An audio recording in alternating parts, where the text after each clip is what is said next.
हम अगर cost effective नहीं होंगे तो आने वाले टाइम में ये जो है मुश्किल और बढ़ती चली जाएगी। हमारी जो टेक्सटाइल एक्सपोर्ट्स हैं वो बांग्लादेश और इंडिया से कम है। करेंसी फ्लक्चुएशन है और एक एनर्जी क्राइसिस है। तो क्या कभी आपने सोचा कि बांग्लादेश शिफ्ट कर लिया जाए अपनी इंडस्ट्री को उठा के? IMF का प्रेशर रहा होगा या जो भी है, और सेकंड हम करेंसी को अपनी सस्टेन नहीं कर पा रहे। सर, क्या आपका ख्याल है कि हम चाइना से मुकाबला कर सकते हैं? पाकिस्तान इज़ आवर होमलैंड, इसको कैसे छोड़ के जा सकते हैं? इंडस्ट्री एंड कॉमर्स को अगर आप कुछ एडवाइस करना चाहेंगे? उसमें यही है कि आपकी जो एनर्जी प्राइसेस हैं उनको फिक्स किया जाए। बिस्मिल्लाहिर्रहमानिर्रहीम। मैं हूं Qazi Bilal Ahmed and welcome to podcast. हमारे साथ मौजूद हैं जनाब मंसूर अहमद साहब, जो कि डायरेक्टर हैं AB एक्सपोर्ट्स के। AB एक्सपोर्ट्स पाकिस्तान का एक माया नाज नाम है टेक्सटाइल की फील्ड के अंदर, और इसकी क्या हिस्ट्री है, टेक्सटाइल के पाकिस्तान में क्या मसले मसाइल हैं, ये सब चीज़ें आइए इन्हीं से जानते हैं। जनाब अली, अस्सलाम वालेकुम। वालेकुम अस्सलाम जी, क्या हाल चाल है आपका? अल्हम्दुलिल्लाह, आप कैसे हैं? ठीक ठाक अल्लाह हैं? करम, फर्स्ट क्लास। से थोड़ा सा महला स्टार्टिंग के अंदर हमें थोड़ा अगर AB एक्सपोर्ट्स के बारे में थोड़ा सा आप बता दें कि जर्नी कहाँ से शुरू हुई और आज आप किधर खड़े हुए हैं? AB एक्सपोर्ट्स, पहले तो मैं ये बता दूं कि is a family owned company. Me and my brother we have started, और AB means Ahmed brothers. My elder brother Mohammad Ahmed, वो CEO है ऑफ द AB एक्सपोर्ट्स, और I am the director Mansoor Ahmed. तो उसी नाम की मुनासबत से हमने रखा है इसका AB एक्सपोर्ट्स प्राइवेट लिमिटेड, क्योंकि मेरे father was also in textiles, और वो उनकी ओल्ड कंपनी थी अहमद ब्रदर्स। तो उसी को ही हमने आगे इस जर्नी को स्टार्ट किया है। 1995 तक हम एज ए लोकल ट्रेडर मेरे वालिद साहब काम करते रहे, क्योंकि वो 70s से टेक्सटाइल से वाबस्ता थे। और 1995-97 में जाके फिर हमने इस एक्सपोर्ट में कदम रखा under the roof of AB exports, और तब से लेकर अब तक आपके सामने ही है। हाँ ज़बरदस्त, जी। ज़बरदस्त। आज के दौर में AB एक्सपोर्ट्स क्या क्या कर रहा है? यानी स्टिचिंग, आई थिंक आपका स्टिचिंग यूनिट भी है, वो थोड़ा सा हमें बताएं और फिर हम आगे हाँ जी, चलते we have under the roof of AB exports we have our own weaving unit, हैं। और फिर हमारे पास अपना प्रोसेसिंग यूनिट है for the dyeing and to white the fabrics. And then we have our own confections machine. We have approximately 12 floors, consist of approximately 650 confection machines. तो majorly हमारा जो लाइन है वो है हॉस्पिटैलिटी और हेल्थ केयर। हॉस्पिटैलिटी से means के हम सारी होटल्स को सप्लाई करते हैं ऑल ओवर द वर्ल्ड, और हेल्थ केयर में हम सारे हॉस्पिटल्स और जो भी हॉस्पिटल से मुतल्लिका टेक्सटाइल के आइटम है उनको सारा कवर करते हैं। तो हमारी लाइन थोड़ी सी डिफरेंट है, हम होम टेक्सटाइल में थोड़ा सा कम है। You can say we are our main जो लाइन ऑफ बिजनेस है वो इंस्टीट्यूशनल टेक्सटाइल है, जो कि कवर करती है हेल्थ केयर को और हॉस्पिटैलिटी को। ठीक है। जिस तरह मंसूर साहब आपने बताया कि 97 के अंदर आपने टेक्सटाइल मिल का अपनी आगाज़ किया, AB एक्सपोर्ट्स का आपने आगाज़ किया, तो अब जब आप देखते हैं 28-29 साल का एक अरसा गुजारा आपने इस फील्ड के अंदर, एग्जैक्टली। तो पीछे मुड़ते हैं तो कौन सा ऐसा कोई गैर मामूली फैसला था जो आपने फील किया कि यार इसने जो आज AB एक्सपोर्ट्स को इस लेवल के ऊपर खड़ा कर दिया? मैं समझता हूँ कि हमारा जो मैन्युफैक्चरिंग भी आना है, स्पेशली विविंग में, that was a vital role. मेरे बड़े भाई हैं, वी हैव हमने इंपोर्ट की कुछ मशीनें at that time. Sulzer machines थी, वो Sulzer projectile machines we have imported at that time. मैं आपको बता दूं only 14 machine at that time we have, we will start from that machines. तो मैन्युफैक्चरिंग में हमने उन मशीनों से कदम रखा, क्योंकि एट दैट टाइम टेक्सटाइल में पावर लूम और यहाँ पे हमारी लोकल इंडस्ट्री में ऑटो मशीन्स होती थी। और उसका जो हमारा चेंज है कि अर्लियर ही हम उस मशीनरी में और उस मैन्युफैक्चरिंग में एंटर हो गए, उसने हमें एक्सपोर्ट में बहुत हेल्प की। बाय दैट टाइम आज के दौर में तो अब एयर जेट और इससे भी स्पीडी वेविंग मशीन्स आ गई हैं, और आने वाला हर दिन ही एक स्पीडी मशीन और नई टेक्नोलॉजी के साथ आगे जा रहा है। लेकिन एट दैट टाइम वो जो हमारा डिसीजन था वो बहुत अच्छा रहा, और उससे हमने काफ़ी ज़्यादा उस टाइम मार्केट में गैप था इस किस्म की प्रोडक्ट का, तो वो हमारा बहुत अच्छा डिसीजन रहा, और उससे हमने काफ़ी अपने क्लाइंट्स बनाए हैं। और हमारी मेन जो लाइन है वो यूरोप ही है, और यूरोप में ही हमारा तकरीबन 80% हमारी जितनी भी प्रोडक्ट्स हैं वो यूरोप में एक्सपोर्ट होती हैं। बिल्कुल सही, बिल्कुल सही। और सर इस दौरान, इस इंतहाई लंबे सफ़र के दौरान ऐसा कौन सा कोई एक हमें वाकया बता दें, कोई ऐसा डिसीजन जो पेपर पे तो बहुत अच्छा लगा हो लेकिन जब आपने प्रैक्टिकली उसको इम्प्लीमेंट किया हो तो वो कोई बहुत अच्छा रिजल्ट ना बैकफायर कर गया हो? उसमें डेफिनेटली डिफरेंट तो इतनी चीज़ें याद नहीं है, लेकिन ज़्यादातर ये है कि when we have started the processing unit, तो वो हमारे लिए एक हार्ड टास्क था इनिशियली, क्योंकि मेरे वालिद साहब भी वीविंग से वाबस्ता रहे और हमारे भी जो मेन लाइन ऑफ स्पेशलिटी उस टाइम वीविंग थी। तो जब हमने प्रोसेसिंग स्टार्ट की तो इनिशियली हमें वो फर्स्ट 2 ईयर्स काफ़ी डिफ़िकल्टी का सामना रहा। सर आप जिस तरह आप और मैं तो इस चीज़ को, टर्म्स को समझते हैं, लेकिन जो एक आम हमारा व्यूअर है वो थोड़ा सा उसको कन्फ्यूजन होगी, तो उसके लिए ज़रा हमें काइंडली बता दें कि वीविंग क्या है और जिस तरह अभी आप कह रहे हैं स्टिचिंग वो क्या है, थोड़ा सा हमें हाँ, मैं आपको इस पे गाइड कर देता हूँ। वीविंग जो है, जो कपड़े को आप, that is a process starting the यान को आप जो कपड़े में कन्वर्ट करते हैं, दैट इज़ कॉल्ड वीविंग। वो आप इनिशियली पावर लूम पे होता था, फिर ऑटो लूम्स आई, फिर सूजर प्रोजेक्टाइल मशीन्स के ऊपर ये वीविंग का काम हुआ, फिर वाटर जेट्स हैं, एयर जेट्स हैं। यानी पहले जिस तरह खड्डी पे होता था उसी तरह is just like weaving is a process के यान को कन्वर्ट करना towards fabric is a weaving. और प्रोसेसिंग को आप यूँ ले लें कि आपने कपड़े को वेट शेप में चेंज करना है, in term of printed fabric, in term of white fabrics, in term of coloured या डाइड फैब्रिक। तो वो प्रोसेसिंग उसको कहते हैं। और आगे फिर ये जो प्रोसेस फैब्रिक है, इसको आगे गारमेंट्स में आपने कन्वर्ट करना है, मेडअप्स में कन्वर्ट करना है। Then we need confection machines, या जिसको आप स्टिचिंग यूनिट्स कहते हैं, वो ये काम करती हैं। तो अंडर वन रूफ जिस तरह आपने अगर यूरोप में काम करना है तो आपको थोड़ा सा वर्टिकल होना पड़ता है। जो बड़े ग्रुप्स हैं या यूरोपियन, वो चाहते हैं कि आप के ग्रुप के अंदर सारी जो फैसिलिटीज़ हैं अंडर वन रूफ हो। तो वीविंग से लेकर प्रोसेसिंग और कन्फेक्शन हमारे अंडर वन रूफ, फिर हमने आहिस्ता आहिस्ता इसको डेवलप किया। बिल्कुल सही।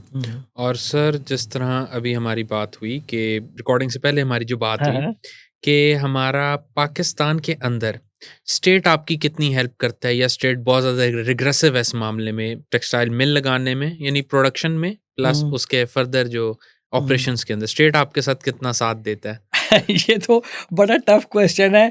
स्टेट साथ नहीं देता, स्टेट्स तो बल्कि स्टेट को सॉरी टू से हेल्प करनी चाहिए, बट बहुत सी हर्डल्स आ रही हैं और आजकल बहुत बढ़ गई हैं। डिपार्टमेंटल हर्डल्स बहुत ज़्यादा हैं। आप अंडर वन विंडो होना चाहिए सारे ऑपरेशन। आपने कोई यूनिट लगाया है, पहले आपको इलेक्ट्रिसिटी का प्रॉब्लम है, उसकी सप्लाई का, फिर आपको दूसरे एनवायरनमेंट वाले हैं, सोशल सिक्योरिटी वाले हैं, मतलब इतने ज़्यादा डिपार्टमेंट हैं कि मैं आपको उंगलियों पे गिनवा भी नहीं सकता।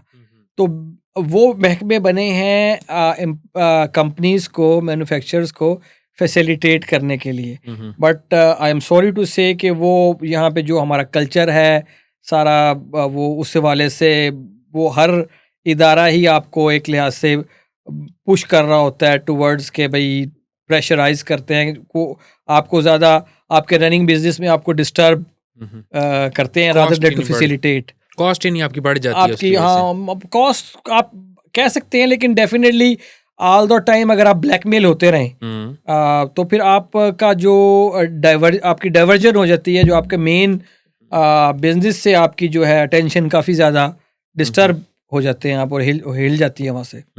हाँ जी। तो सर क्या ये सारी चीज़ें यूरोप के अंदर नहीं होती जहाँ पे आप एक्सपोर्ट करते हैं, यानी वो अपने एसओपीज़ को किस तरह मेंटेन करते हैं कि एथिकल वर्किंग एनवायरनमेंट रहे? वहाँ पे ये है कि गवर्नमेंट के जो लॉज हैं वो सबके लिए बराबर हैं, और वहाँ पे कोई ब्राइब सिस्टम या ऐसे नहीं है। The law is same for everyone from small to the big companies, और everybody has to follow that. अब जैसे आप टैक्स नेट की मिसाल ले लें, कुछ लोग अब हमारे टैक्स नेट में हैं और वो जो टैक्स नेट में है वो आगे से आगे और उसमें उलझते जा रहे हैं और डिफिकल्टीज में आते जा रहे हैं। अब वो लोग हैं जो शुरू से टैक्स नेट में है ही नहीं, वो एंजॉय करते जा रहे हैं। उन लोगों को, मतलब गवर्नमेंट को उसका उनको पता भी नहीं है, उनको टैक्स नेट में लाने की कोशिश भी की जाती है, पर वो साइडवेज से ही अपना रास्ता निकाल लेते हैं कोई ना कोई। तो ये बड़ा प्रॉब्लम है यूरोप और इस तरह के जो कंट्रीज़ हैं वहाँ पे ये कि the law is a same for everyone, कोई भी आदमी उससे बच नहीं सकता।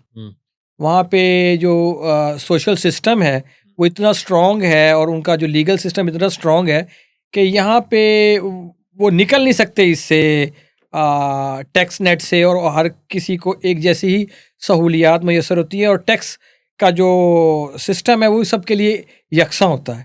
अब आप देखें ना, आपके लिए एक फाइलर है, आप एक आदमी को कहते हो फाइलर है, एक आदमी नॉन फाइलर है। मेरी तो समझ में ये नहीं आती भाई नॉन फाइलर क्या चीज़ है। इसका मतलब है कि गवर्नमेंट खुद से ये एक्सेप्ट कर रही है कि मैंने एक ऐसे आदमी को भी अपनी सोसाइटी में जगह देनी है जो कि टैक्स पे नहीं करेगा। एक आदमी है वो एक फाइलर गाड़ी ले रहा है, एक नॉन फाइलर ले रहा है, तो ये इसका मतलब है कि हम खुद से ही एक ऐसा तबका पैदा कर रहे हैं अपनी सोसाइटी के अंदर कि जो सारी जो है मुश्किलात से, डिफ़िकल्टीज से आज़ाद है।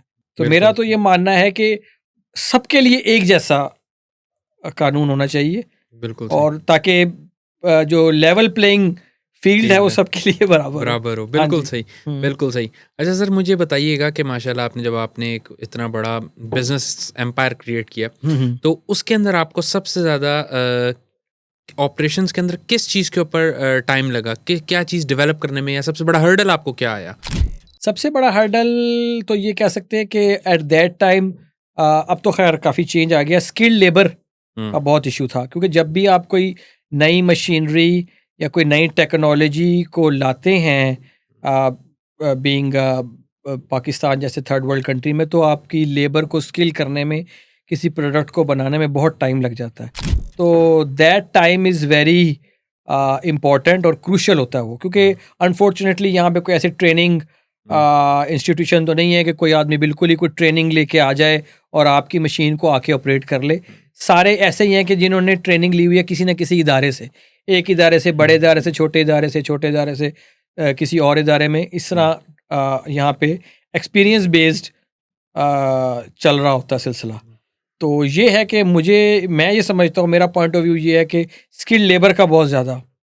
और सर, जिस तरह AI फर्दर आ रहा है, AI टेक्सटाइल को किस तरह चेंज करे, डिस्टर्ब करेगा, चेंज किस तरह करेगा आपके ख्याल में? नहीं, AI तो काफ़ी ज़्यादा बेनिफिशियल है, और मैं तो ये समझता हूँ कि नई जनरेशन को इसके ऊपर बहुत ज़्यादा काम करना चाहिए।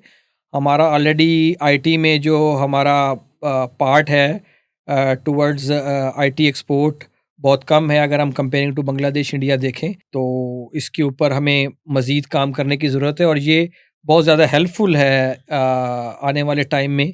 आपके सॉफ्टवेयर हैं, आपके टेक्सटाइल के जितनी भी हैं, वो अगर AI जनरेटेड हो जाएंगे तो आपको बहुत ज़्यादा उसका आने वाले वक्त में बेनिफिट मिलेगा। सर, अभी आपने बात की कि हमारी जो टेक्सटाइल एक्सपोर्ट्स हैं वो बांग्लादेश और इंडिया से कम है। इसकी सर क्या वजह है? क्या इसमें टेक्सटाइल मिल्स का कसूर है, या टेक्सटाइल मिल्स मालिकान का कसूर है, या कुछ और वजह है? उसमें काफ़ी ज़्यादा रीजंस हैं। एक तो आपका एनर्जी प्राइसेस हैं, क्योंकि energy prices all over the year हमारी सस्टेन नहीं रहती। जब आपकी कोई चीज़ भी सस्टेन नहीं रहेगी तो how you can sell towards the world market, आप कैसे सेल करेंगे अपनी प्रोडक्ट को। सेकंड चीज़ ये है आपकी करेंसी की डिवेल्युएशन। अगर आप देखें तो करेंसी की डिवेल्युएशन भी हमारी बहुत ज़्यादा अप एंड डाउन होती है। उसमें बाज़ औक़ात जो आदमी इंपोर्ट कर रहा है वो डिफ़िकल्टी का शिकार है, और अगर जो बंदे एक्सपोर्ट कर रहे हैं वो इस प्रॉब्लम का शिकार रहते हैं, उनको काफ़ी डिफ़िकल्टी आती है। तो दो मेन रीज़न है, एक जो पिछले 2-4 सालों में हम देख रहे हैं जिसकी वजह से हमारी ग्रेजुअली एक्सपोर्ट जो डिक्लाइन का शिकार है, एक करेंसी फ्लक्चुएशन है और एक एनर्जी क्राइसिस है। क्योंकि पास्ट में हमें कुछ सब्सिडीज़ वगैरह गवर्नमेंट की तरफ से मिल जाती थी टुवर्ड्स एनर्जी, वो भी सारी सब्सिडीज़ ख़त्म हो गई हैं डेफिनेटली। उसमें आप कह सकते हैं IMF का प्रेशर रहा होगा या जो भी है। और सेकंड, हम करेंसी को अपनी सस्टेन नहीं कर पा रहे। बीइंग कोई एक्सपोर्टर, मैं नहीं जज कर सकता कि डॉलर कल को क्या होगा और अपनी कमोडिटी को कैसे सेल करना है और जो बिग ऑर्डर्स हैं उनको कैसे पकड़ना है।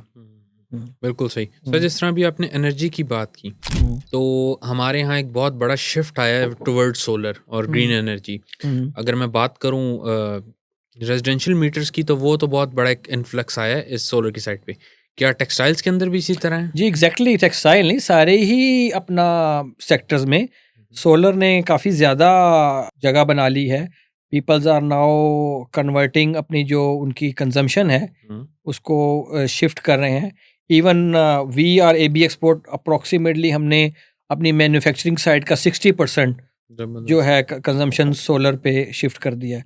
उसका बेनिफिट ये भी है कि आपका कार्बन एमिशन भी कम होता है एनवायरनमेंट में, और डेफिनेटली आप डिपेंडेंट भी नहीं रहते स्टेट के। आप अपनी एज ए खुद अपनी इलेक्ट्रिसिटी प्रोड्यूस कर रहे हैं।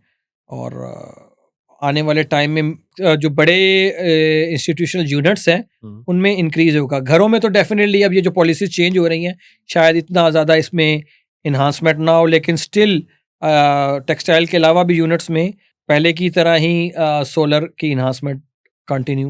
बिल्कुल सही। और सर जिस तरह अभी आपने बात की बांग्लादेश और इंडिया की, तो क्या कभी आपने सोचा कि बांग्लादेश शिफ्ट कर लिया जाए अपनी इंडस्ट्री को उठा के? इस तरह का कहीं बाहर जाने का सोचा कभी आपने? नहीं, कभी सोचा नहीं। कई दफ़ा ये होता है कि पॉलिसीज़ पे देख के आप बहुत ज़्यादा डिस्करेज होते हो, but again Pakistan is our homeland, इसको कैसे छोड़ के जा सकते हैं हम? कभी बाहर भी जाएँ, फॉरेन टूर करें, तो अगेन पाकिस्तान जैसा कंट्री तो मैं कह रहा हूँ दुनिया में कहीं नहीं है। नंबर ऑफ वेदर्स जिस तरह हैं यहाँ पे, जिस तरह के फ्रूट्स हैं, जिस तरह की चीज़ें अल्लाह ताला ने हमें अता की हैं, ये वही आदमी समझ सकता है जो फॉरेन ट्रैवलर रहा हो। मतलब वहाँ की जो कमोडिटीज़ हैं, वहाँ की जो चीज़ें हैं, हमें अल्लाह ताला ने नेचुरली वो इतनी ज़बरदस्त दी हुई हैं। इतने डिलीशियस फ्रूट्स हैं हमारे पास, वेजिटेबल्स का है, और फिर हमारे हिल्स पॉइंट्स इतने ज़बरदस्त हैं, माउंटेन्स हैं हमारे पास, और लेक्स हैं, और बड़ा ज़बरदस्त किस्म का हमारा जो जोग्राफिकल कंट्री है। तो ये है, कभी इसको सोचा नहीं है मैंने, लेकिन ये ज़रूर है कि बाज़ औक़ात कुछ पॉलिसीज़ ऐसी आ जाती है, all of a sudden change government की आ जाती है, तो आदमी सोचने में मजबूर होता है कि यार इतनी बड़ी इन्वेस्टमेंट शायद ना की होती तो इतना ज़्यादा हम सोचने पे मजबूर ना होते कि यार आज क्या करें। बिल्कुल सही, बिल्कुल ठीक हो गया। सर अब मैं थोड़ा सा डिस्कस करना चाहूँगा आयशा ट्रस्ट को।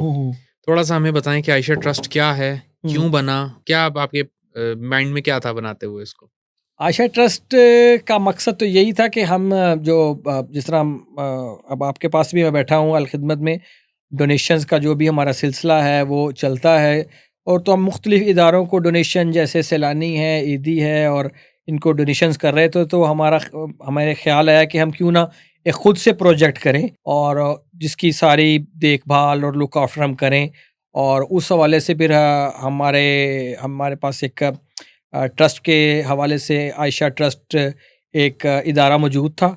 हमने उनके साथ जॉइंट वेंचर किया, और एबी अब उसको तकरीबन सारा ही उसका लुक आफ्टर वही हम कर रहे हैं। We have approximately now 20 dialysis machines under one roof of the Ayesha trust. और बेसिकली हमारी एक ही है कि हम अपनी डायलिसिस में और इसी में हम अपनी एक ही लाइन रखें, रादर दैन कि हम कुछ 3-4 और लाइंस इसके ऊपर वर्क करें। तो हम ज़्यादातर डायलिसिस, क्योंकि जो फैसलाबाद जैसे सिटी में बहुत ज़्यादा लोग जो हैं वो किडनीज़ के डिज़ीज़ में मुब्तला हैं, और काफ़ी ज़्यादा परसेंटेज है ड्यू टू पोल्यूटेड वाटर और इस तरह की एनवायरनमेंट। तो काफ़ी ज़्यादा वहाँ पे बहुत ज़्यादा तादाद है मरीज़ों की, तो हम उसको कैटर करना चाह रहे थे। और माशाल्लाह से ये इदारा तकरीबन मैं ख़ैर में 10 साल से ज़्यादा हो चुके हैं, ज़बरदस्त। और पीपल्स ट्रस्ट ऑन अस, काफ़ी ज़्यादा डोनेशंस वगैरह, उनका भी लोगों का शुक्रिया कि वो हमारे पर इतना ट्रस्ट करते हैं, और वो डोनेशंस वगैरह हमें मिलती हैं, और उससे हम गाए बगाए लोगों की खिदमत कर रहे हैं। सर इसके मुतालिक बताइएगा, यहाँ पे आपको इस आयशा ट्रस्ट में सबसे बड़ा चैलेंज क्या सामना करना पड़ा हो? चैलेंज डेफिनेटली कॉस्ट ऑफ, यही कह सकते हैं आप, cost of running big hospital. उसमें ये है कि सपोर्ट थी हमें पास्ट में, तो सेहत कार्ड वगैरह साबका गवर्नमेंट ने दे रखा था, तो हम 50% हम पे करते थे, 50% गवर्नमेंट की तरफ से हमें अलाउंस मिल जाता था। बाय द टाइम वो आपको पता है कि वो थोड़ी सी सेहत कार्ड वाली फैसिलिटीज़ सिलेक्टिव हो गई है और बहुत ज़्यादा गवर्नमेंट ने उसको स्लो कर दिया है और वो डिफ्यूज़ हो रही है आहिस्ता आहिस्ता। तो उस हवाले से चैलेंजिंग रहता है कि आपने कैसे अपने डेली और मंथली जो एक्सपेंसेस हैं उनको लेके चलना है, क्योंकि by the time size of the institutional बड़ा हो रहा है। पहले 2-4 मशीनों से 6 मशीनों से हमने स्टार्ट लिया, नाउ वी हैव 20 मशीन्स और वो approximately we are doing 400 dialysis पर 24 आवर्स आई थिंक सो। माशाल्लाह माशाल्लाह। और सर मुझे बताइएगा, अल खिदमत के साथ आपका जर्नी कैसी रही? क्या आपके तासुरात हैं इस हवाले से? अल खिदमत के साथ बहुत अच्छी जर्नी रही, क्योंकि आपका जो काम करने का स्टाइल है वो बड़ा मुझे अच्छा लगा, बड़ा वर्सटाइल है, क्योंकि आप एक ही जगह को पिन पॉइंट नहीं कर रहे, आपके नंबर ऑफ ब्रांचेस हैं उसमें। जो आप डेजर्ट्स में काम कर रहे हैं वो है एक अलग काम। वाटर फिल्ट्रेशन का काम आपका बहुत ज़बरदस्त हो रहा है, वो मैं आपके अक्सर देखता रहता हूँ। देन ऑर्फन्स के जो आपने बहुत ज़्यादा काम किया ऑर्फन्स के ऊपर, तो जो जिस दर भी डोनेट करना चाहता है तो अल खिदमत हाजिर है कि वो उस जगह पे अपनी डोनेशन कर सकता है हर लिहाज से। तो आपकी माशाल्लाह से 4-5 फील्ड्स हैं। अब रिसेंटली मैंने देखा आईटी में जो आप कर रहे हैं, बिल्कुल दैट इज़ वेरी अमेजिंग कि आप रादर देन के यंग पर्सन को डिपेंडेंट करें, उसको आप फ्रीलांसर बना के और अपने पैरों पे खड़ा कर रहे हैं।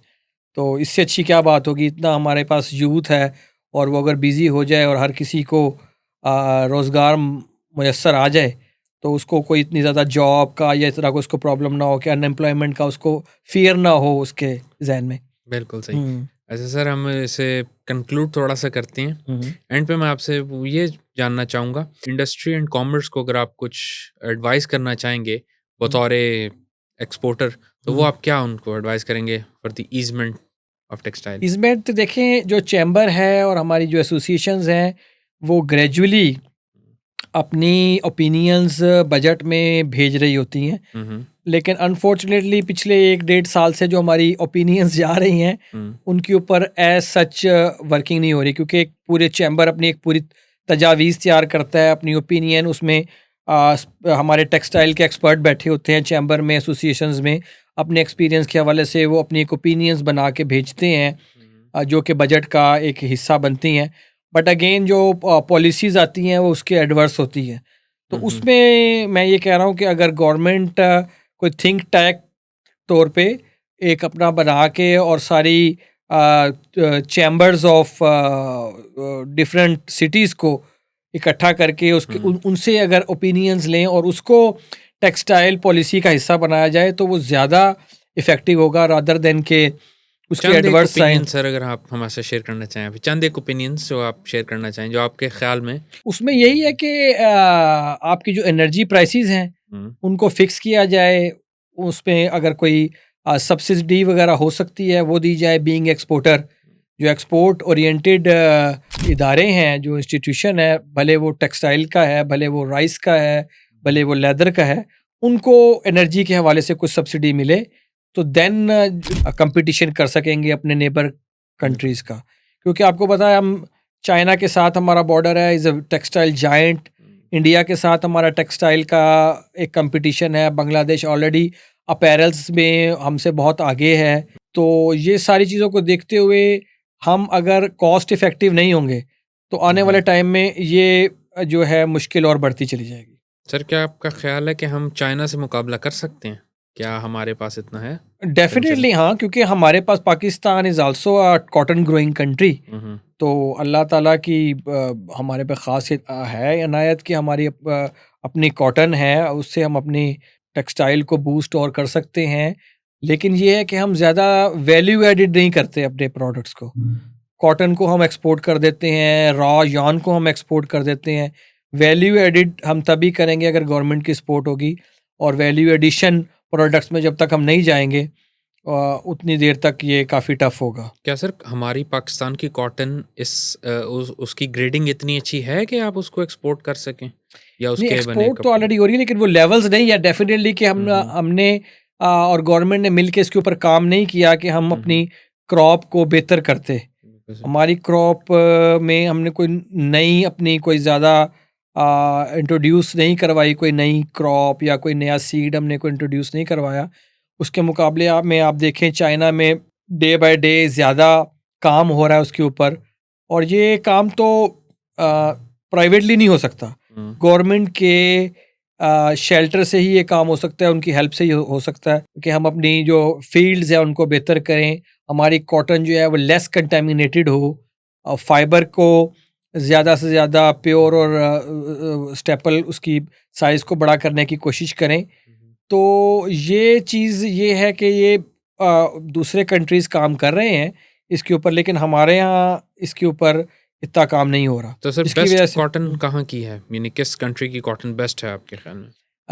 वर्ल्ड में तो बेस्ट इस टाइम इजिप्ट को ही दिया जाता है। Egyptian cotton is the best cotton बिल्कुल सही। Around the world. फिर यूएस है, ऑस्ट्रेलियन कॉटन है, लेकिन जो इजिप्शियन कॉटन है उसको quality wise the best cotton उसको डिक्लेयर किया जाता है वर्ल्ड में। और सर जो बाकी आपके पॉलिएस्टर और बाकी जो हैं जो यार्न्स हैं आपके या बाकी जो मटेरियल्स हैं आपके, पॉलिएस्टर सबसे बेहतरीन किधर का है?